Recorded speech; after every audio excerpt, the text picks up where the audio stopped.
Hey everybody, welcome to Freedom Fastlane. This is Ryan Daniel Moran. In case you didn't know, the mission of Freedom Fastlane is to inspire, educate, and empower people to live extraordinary lives. And today's show is all about that. We're going to be joined by somebody that I've been listening to for most of my life. He's a stand-up comedian by the name Ken Davis. Now, Ken Davis has been making people laugh for decades now. He's been making me laugh for about 20 years, ever since I was a kid. But he's recently the author of a book called Fully Alive, and it had a profound impact on me.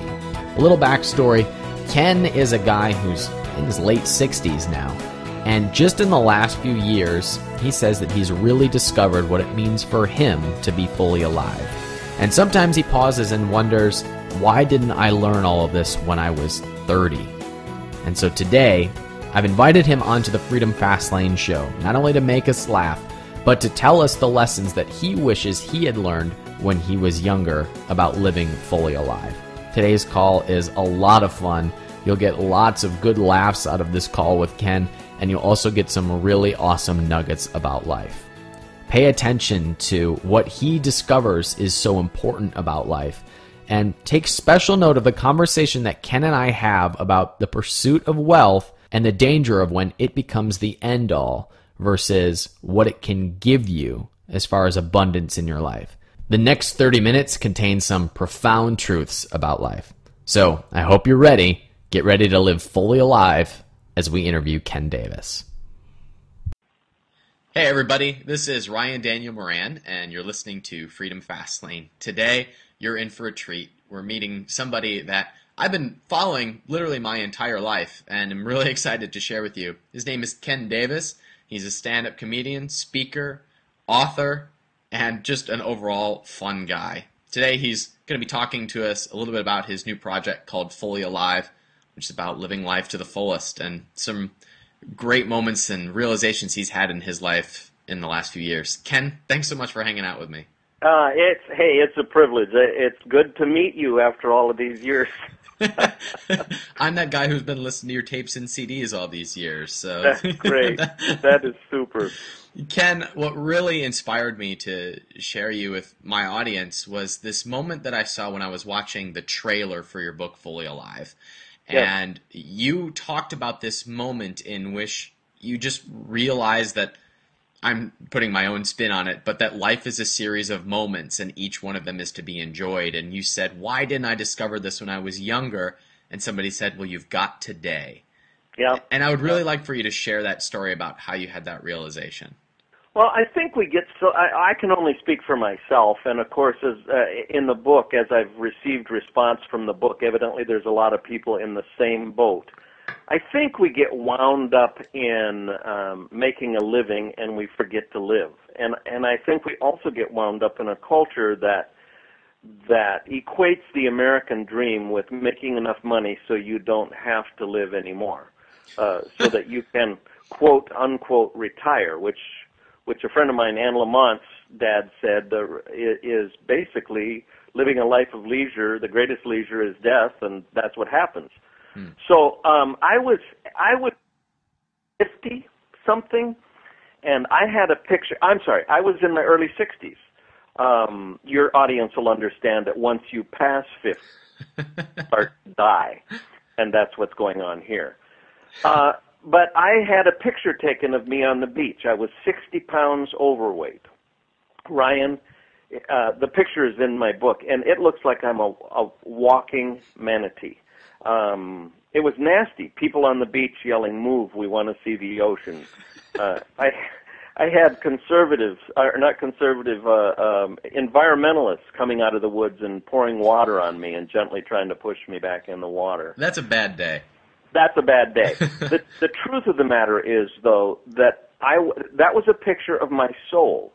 I was very successful. I was traveling the world. My financial advisor had told me that I probably wouldn't have to work another day in my life. And I was leaning on all of that stuff, and I had really stopped to live. I'd stopped risking. I think even in our culture today, Ryan, young people are afraid to risk. Well, what if I lose my job? Well, what if, and I had risked early in my life and developed this amazing career, and then I forgot that living is about faith and family and love and doing something that makes a difference. And so I made a decision that day. This is a long answer to a short question, but I made a decision that day that I was going to change my life. And it started with the physical decision to compete in a triathlon. And that was the beginning of a whole new life for me. I can give you where I am now, which is at 67, experiencing life more fully than I've ever experienced it in my life. I am having a ball, and I am living with purpose again, and I wouldn't trade what happened to me for anything in the world. That picture was one of the moments you're talking about. There were many others, and they all were very, very significant. But I do remember the day I said to the gentleman that was with me, man, I can't believe how many, I wish I'd have learned this so many years ago to keep living like this. And he said, well, forget about the days gone by. You've got today. Yeah. And that's all we got. There's so many people, including myself, who can resonate with that feeling of, well, there are two feelings there where either you feel as though you're stressed and you've got to make a living your whole life to get to this magical place where you graduate and you're financially free. Right. Or two, those of us who are financially free, and then we're like, well, what do I do now? That's right. That's right. And I call that filling the space. Once you have this mental space, your brain goes, if you don't fill it with, being fully alive, your brain goes in and fills it with all kinds of negativity. Yes. And sabotages itself. And I would like for you to talk about, answer the question that I get most often, which is, how do I answer that question for myself of, what do I do next? Or what's my plan? Or what's my purpose? Or what am I passionate about? I get that most often, and I got to confess, even I still ask that question sometimes. Yeah. Well, I think it goes back to the beginning. Our passion, we are taught that our passion should revolve around being able to play golf every day for the rest of our life, which quickly gets extremely boring, especially if you play golf like I do. That isn't it. It's got to be something bigger than ourselves. And what I mean by that is manyfold. One thing is the happiest people I see, and the thing that has brought the most fulfillment to me, is to redirect my life from how much money can I make, how famous can I get, how big can I make my ministry or my job or whatever it is, to how can I empower other people. One of the reasons that I am so excited about the book Fully Alive and the motion picture that came out, and we got curriculum for small groups that we're doing for it, is because of the emails and Facebook messages and hundreds of them from people all the way from 18 to 80 saying, this has changed my life. Mm. When you know you're making a difference in people's lives, it makes a difference. I know older people who one couple in their late 70s, they're past 75, who finally retired from what they were doing. It was in the automotive industry, and they're overseas helping in a hospital that helps people that have zero, that have absolutely zero. And their response when they heard this message was, these are the best years of our life. And awesome. They also grabbed a hold of that thing. If we'd only done this before. Forget before. Forget what's behind. You can't change that. But you do have control of today. And this is what I say. Why get up in the morning and wait for circumstances to direct your life? Mm. Why not take control of how you respond to those circumstances in such a way that you enjoy living? And why not take a risk financially to do what your heart has cried out for from the beginning? Yeah, that's wonderful, and I can so resonate with that. And I would be curious to know. I agree with you, by the way. You can't change anything in your past. You only have now and forward. But for those who are under 40, who are 35 and younger, those of us who are fresh out of college. Yes. What do you say to those folks who are in that place of, I'm not sure what I want to do, but I've got my whole life ahead of me. Okay? How would you Well, advise them? I would respond to them, swim upstream. Don't just relax and go with what everybody else is doing. I believe that God put in each of our hearts He wired us in a certain way. Now, my wiring is all crossed up. He did that on purpose because it was his day off and he wanted to have some fun. But my wiring is all crossed up. So I've got a weird sense of humor. I love taking things that other people experience every single day and let them see how different it looks when you just stop to look at it. For instance, I just did a blog that's got a tremendous response, especially on Facebook and stuff. A lot of emails, a lot of comments on the blog about Siri. You know, the woman The on iPhone thing. Yeah, who doesn't understand Anything. simplest English? Yeah, yeah. I told her to call my cat. I have a home in Colorado. I said call cabin, and she said, "Do you want cabin or cabin?" and I said cabin, call cabin, and she said, "Do you want me to call cabin or cabin?" And I find myself screaming into the phone at a person that doesn't exist. What part of cabin don't you understand? And I swear to you, she said, call Uncle Stan. I don't show Uncle Stan in your... You know, I had both hands on the wheel. She's supposed to save lives, and I almost went into the trunk of the car in front of me just because I was filled with rage. So I have this ability to see things, help people, other people see them, and get over it because they've laughed at it. Now, let me tell you when that started. Again, I always give long answers to short questions. I was standing by a radio the size of a desk. Some of your listeners may not even know what I'm talking about. Radios used to be, you could live in them. Homeless people lived in the left-hand side of them. They were huge. They had a record player, a radio, big dials. They were fascinating. I was listening to a comedy show. I can't remember what it was. I was still wearing a diaper. I remember that. And I remember I was screaming and dancing at the top of my lungs and dancing with my diaper swinging low. It was a clue. My parents told me that from day one, I would try to make them laugh whenever anybody else would laugh. That was the direction I was going.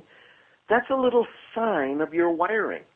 And the book Fully Alive talks about as you go through life, you see those little signs. I think you were created with them. And if you ignore them, there's a deep hole in your heart. Some people do it this way. Some people have a regular job, and then they find a way to live out the way they were wired as a hobby or as volunteer work or something like that. Yes. Other people, like me, I feel so blessed and so fortunate. By the time I was 22 years old, I was making a full living, traveling with my family all over the world, doing what I absolutely loved to do.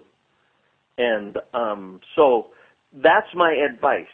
Look for those hints. I think they're there. Those things that bring you great joy. Those things that other people say, you know, when you do that, that's when I see you come alive. Oh, and man. Find a way to express that, to live that out. My own personal experience, I've been living this just recently, where a lot of people who listen to my podcast or read my blog know that I started Freedom Fastlane because I hit this point in which I said, I am not living in the skills and the talents that I know are baked into me from birth. I'm doing things because I get paid for them. And I started my first business when I was 18, and when I started my business, it was because I wanted it to support my life, and then it became my life. And how common is that for people to say, I'm just going to go down this road and it'll support what I really want to do, and then you get trapped by it. Yep. And Ken, you said something in your story where it sounds like you lost that somewhere along the way, because at 22 you were doing your passion. Now in your 60s, it feels like you're back in there. Well, I am back in there. And for me, it was a faith issue. A lot of it was a faith issue, too, because, part of my work and part of my desire was to share my faith with people and help them work that. So many people ignore that part of their life. And I had forgotten that. I was still saying it. But let me tell you something. If you lean on your bank account, this is just the truth for anybody. Agnostic, you name what you are, this is the truth. Lean on your bank account. It can let you down in a heartbeat. And it doesn't give you what you want. Some of the saddest people I've been with in my life are people who are famous and extremely wealthy and have never touched base with that part of them that they really want to be.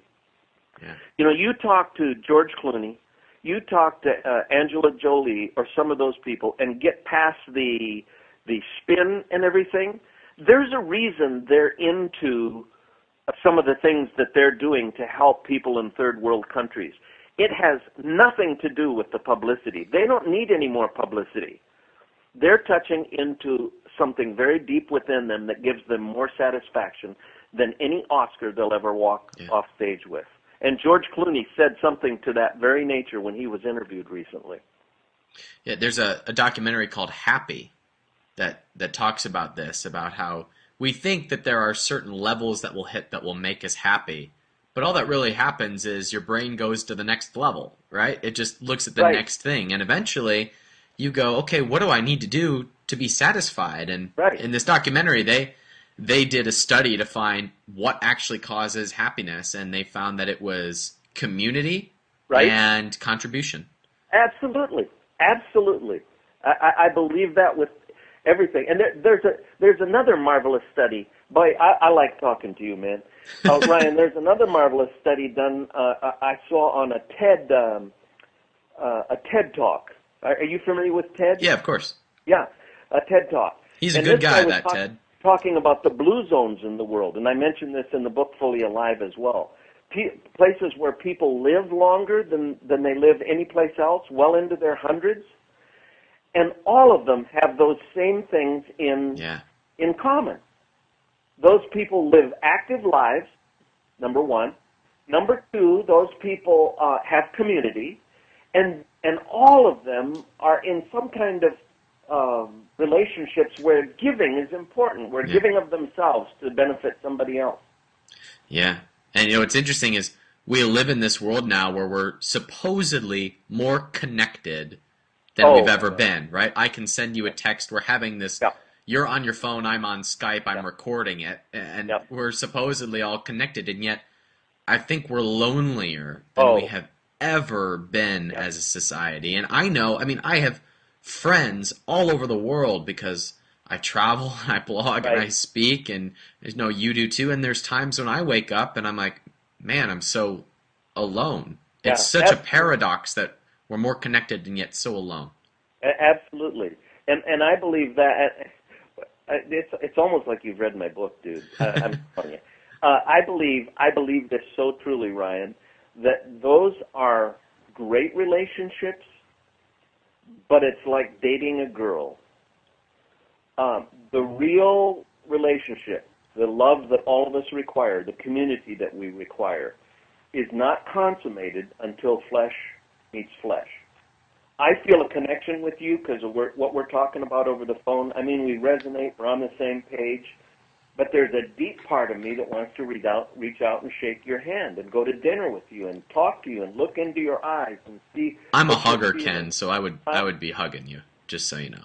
You'd be hugging me? Yeah, I'm a hugger, so just so you know. Okay. Well, I'd ignore your handshake. My desire to meet you just went down just a little bit.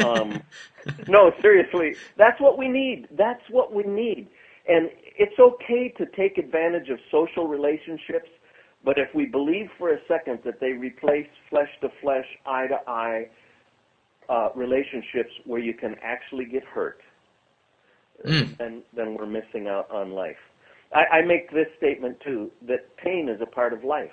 And we live in a culture where we do everything we can to avoid pain. Everything. Including avoiding deep, meaningful relationships. How true is that?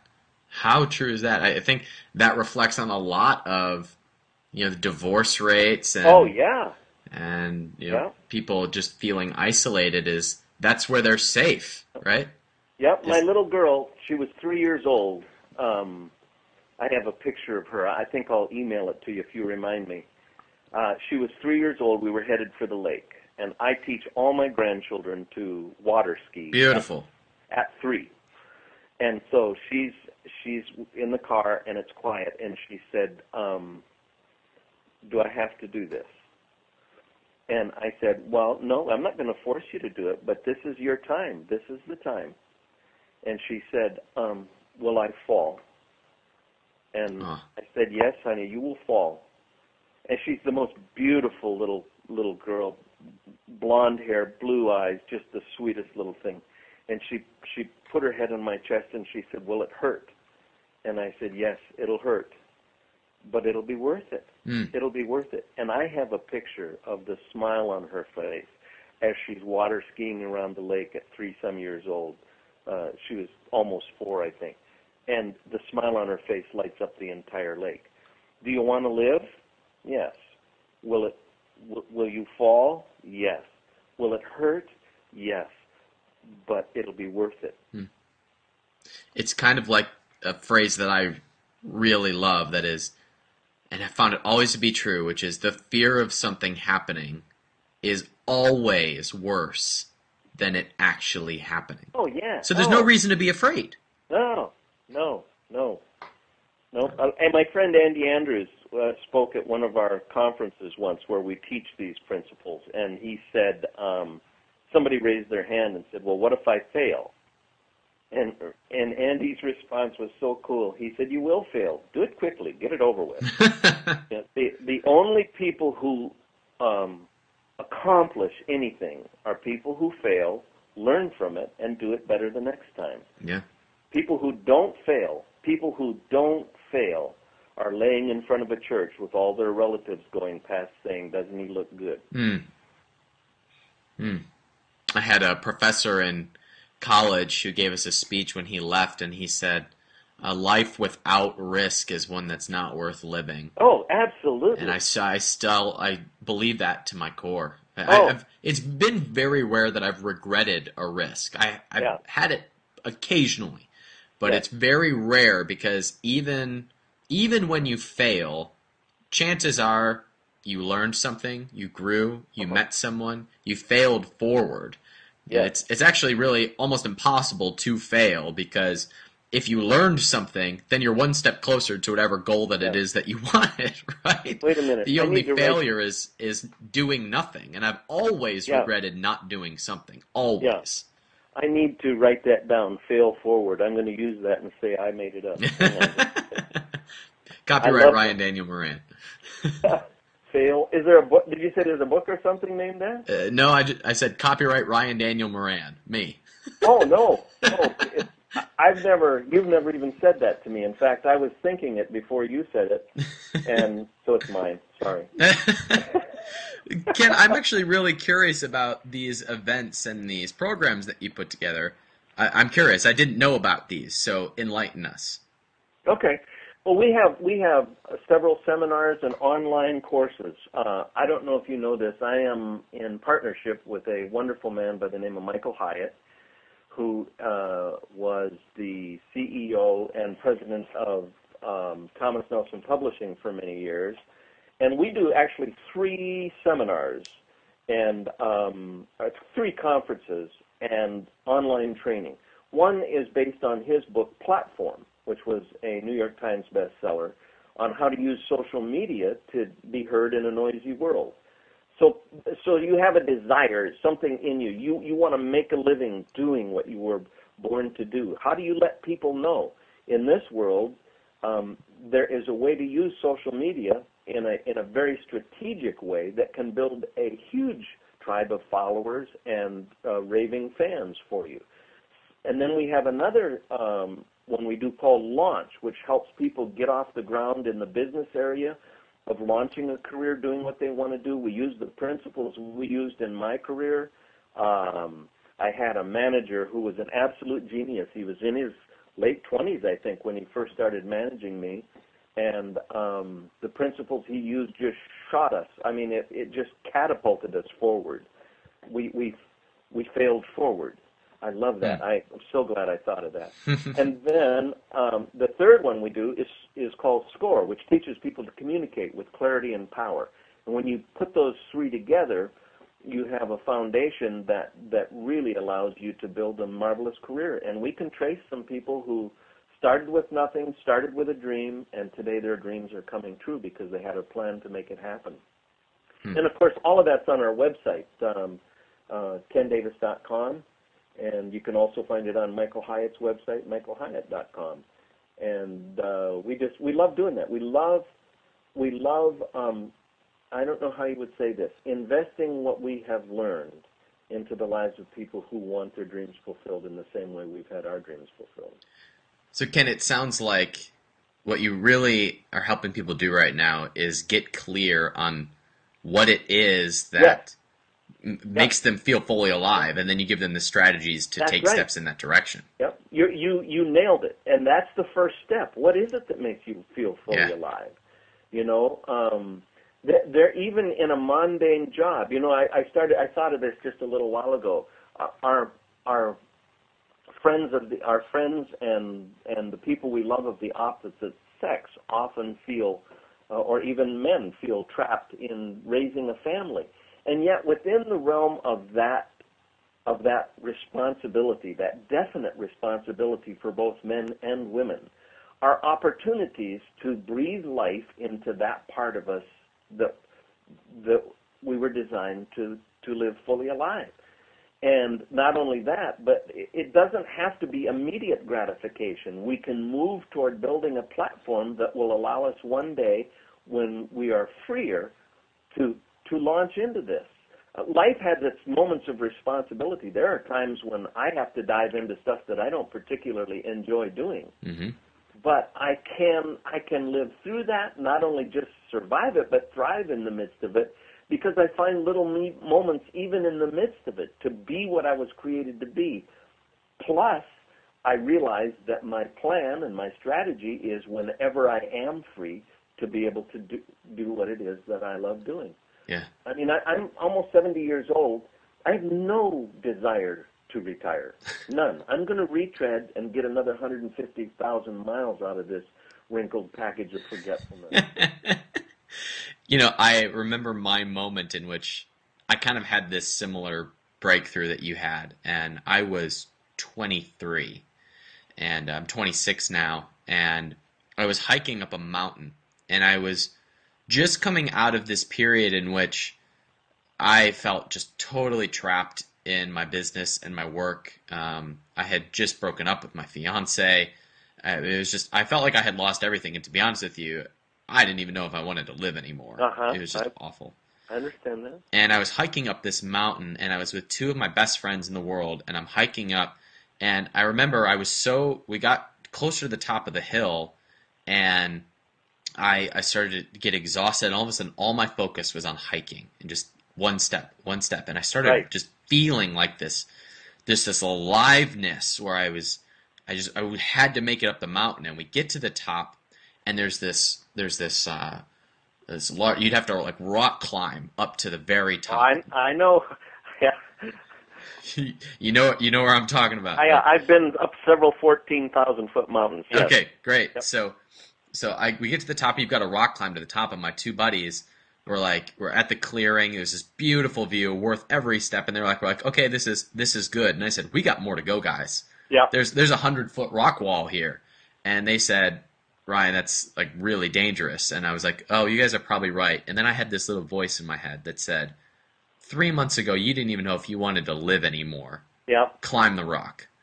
That's right. And I hiked up to the top, and I let out this yell, and I just felt this aliveness in which it was like, I realized that at any moment, we could blink an eye, and all of this could be over. That's right. And so we might as well enjoy and sop up every ounce of life that exists to us. And there's certain things, certain road signs along the way that remind me of that. Yeah. Every time I seem to forget it. It could be my 2-year-old nephew saying, Uncle Ryan.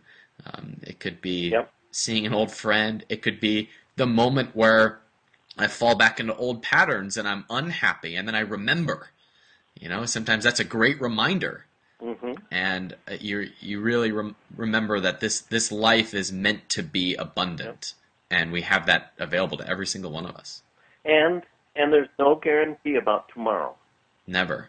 No guarantee about tomorrow. And so you live a combination of common sense that kind of prepares for tomorrow, but an abandonment that lives for the moment and today. I love that illustration of climbing the mountain that you just gave. That is so true. I have a friend, Patsy Claremont, who suffered from agoraphobia. She traveled. Well, I won't give that part away yet. But anyway, Patsy eventually was confined to her bed. It started in like a grocery store she couldn't go back to, a church she couldn't go back to, and then she couldn't go outside, and then she could only stay in her room, and eventually she was laying in bed. And Patsy said she said this prayer from bed. What can I do next? And I want to compare this to what you said. The little voice said to you, climb to the top. Mm-hmm. The little voice said to Patsy, have you heard this story? I haven't. No. Keep going. Okay. The little voice said to Patsy, and she believes it was the voice of God speaking to her, said, make your bed. And she got up and made her bed. And she got sick of unmaking it, climbing back in and making it, so one day she decided, well, I'll vacuum. And she vacuumed. And today, Patsy Claremont travels the world speaking to women and men and women, wow. and corporations, and telling her the story of how she found that freedom. I make this statement, and I think it's important for your listeners to hear this. Many of us say, and this kind of is a response to a question you asked before, what do I do? What can I do? Many of us say, well, I've never been close to the top of a mountain. I don't live the life. I don't travel like you do. The important thing to do is to take, and you said this, the first step. Do you know how many people look at the top of a mountain and die never having gotten there because they just dream about being at the top and never take the moment to step across the rock in front of them and wade the stream that's just past that and crawl this dangerous 100-foot rock face that you're talking about and move through the thorns, whatever it is that life brings. It's one step at a time. A body in motion tends to stay in motion. A body at rest, I say, tends to rest in peace. So move. For God's sake, move. Take the first step. Yeah, I read the best book I've read in quite a while was called The Slight Edge, and it's by Jeff Olson, and he just hammers the point into someone's brain that if you start with a penny and you double it every day for a month, it's worth over $1 million. And what most people say is they want the $1 million. Well, what you need is the penny, right? Yeah. And regardless of what it is in our goals in our lives, we don't need to look at the top. All we need is the penny, and to start letting the penny develop. Yep. Haven't you found, Ken, that once you are able to let go and kind of live in that place of purpose and passion, haven't you found that you love more fully, you give deeper, you do your best work? It's almost like the world is your oyster now, and you get to enjoy it all. Yes, and it's very interesting because it's almost a conundrum. When you come to the point when you realize it's not all about you, and when you come to the point where you seek to live rather than to, or to give rather than to be known or whatever it might be, there is this amazing thing that comes back to you again. But it can't start with, it's all about me. It starts at that other place, and it comes back to this fulfillment that you never dreamed could be possible. I had it, I lost it, I regained it. I'll tell you one of the major things that happened to me. And again, I am shamelessly promoting my book Fully Alive and the DVD of the movie. But my little granddaughter, 4 years old, the same one that said, "Will I fall? Will it hurt?" walked away from a campsite at 10,500 feet in the wilderness of Colorado. We were up, just camped in the middle of nowhere, and I went out to get some firewood, and she loved me so much she came and followed me. And my my wife, my wife, her grandmother didn't know. She thought that we were together, and of course I thought she was with her grandmother, and she was lost in a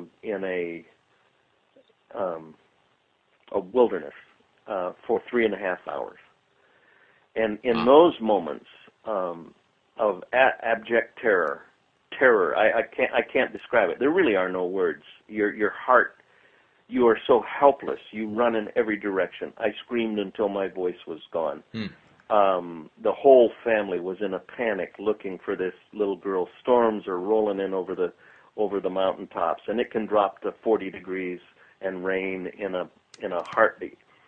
And I remember falling on my knees and saying, God, you can have everything. My life, everything. Just please bring this little girl back. It all boils down to, Ryan, the people we love, the God that loves us, and doing something that is bigger than we are to help people live fully alive. Yeah. And when that little girl was found, they found her, by the way, 2.5 miles straight up the mountain. They told us little kids don't go up the mountain. A teacher found her sitting on a rock. Wow. And said, "Are you okay?" And she said, "I can't speak to you." That's true. That's true. So the teacher said, "I'm a teacher. I'm not a stranger. I'm a teacher." And she said, "Are you okay?" And my little granddaughter began to weep uncontrollably, she said, and just fell in her arms and said, "My grandpa is lost." And they came back, and I remember holding her in my arms. I didn't scold her. Didn't do anything. I just said, "I love you. I love you. I love you." And those words, that's it. That's the bottom line. You can have everything, and unless you have people you love and people that love you and a sense that life is bigger than just you, you haven't got much. Yeah, and there's a lot of people who seem to have everything and don't have that. Yeah. And as Paul said in the New Testament, if you don't have that, what do you have? Yeah, nothing. Nothing. Yeah, you're like a little bell tinkling in the wilderness. Yeah. Well, Ken, I have tinkled in the wilderness, by the way. You and me both, brother. Well, Ken, it's been an absolute pleasure. Why don't you tell people, where they can find the book and where they can connect with you? Well, www.kendavis.com. The book is available there. If you look at the shop online, all the books we've written, all the videos we've made are available there. Many of those things are inspirational, but we find that people from all walks of life enjoy them. They're very realistic and very practical. So the book can be had there. The DVD can be had there. And also those 3 conferences that I mentioned. We have a conference coming up called Platform, based on Michael Hyatt's book on how to use social media to begin to build a base so that people will be interested in what it is that fires you up. And all of that's available there. Just click on it, and if you need our help, let us know. We'll be happy to pick up a phone and talk to you. And I understand one of the friends of the show, of Freedom Fastlane, either spoke at one of your events recently or was at an event with you, Pat Flynn from Smart Passive Income. Yeah, Pat was at the Platform conference. Yeah, great. He's a friend of the show. Yeah, absolutely. These are great people. Also, Dan Miller talks about that kind of income, and it's so wonderful to realize, especially in this world, if there's ever been a time that it's possible to find a way to express yourself and find other people who want to hear what you want to say, and if the stuff you have has benefit to other people, they will want it. And that's what social media does for us today, and that's one of the huge positive parts of it. Now, before I finish here, and I have to go too, but before I finish, I want to tell you something else. Sure. Hey, Ryan, where do you live? What city? I currently live in Austin, Texas. Austin, Texas. Okay, before next year is out, let's consummate this friendship. I'll shake your hand, you hug me, then I'll hug you back, and at least we'll be able to look into each other's face and say we have a new friend. Well, I'm in Colorado about 3 times a year, so I'll let you know the next time I'm there. Good. We'll climb a 14,000-foot mountain together. Okay, I'll be at the top saying I lost my grandpa. Hey, thanks so much, man. All right, thanks, Ken. Woo, baby. If you don't feel inspired after that, check your pulse. Ain't it true that we spend so much time and energy worrying about earning a living and so little precious time thinking about being fully alive? You know, we talk a lot about this at the blog at freedomfastlane.com. We also talk a lot about unconnecting that tie between who you are and what you do, or who you are and how much you earn. We talk a lot about income streams and businesses that you can have that run whether you're working or not, that fill you up and untie you from the burden of working full-time. It's something that I've really gotten very good at and share a lot of experience with over at the blog at freedomfastlane.com. Be sure to check out Ken's book. You can get it on Amazon. It's called Fully Alive. If it has a fraction of the impact on you than it's had on me, then you're in for a real treat. Thanks for listening to today's call with Ken Davis, and remember to connect with us over at freedomfastlane.com. We'll talk to you soon, and remember to live fully alive.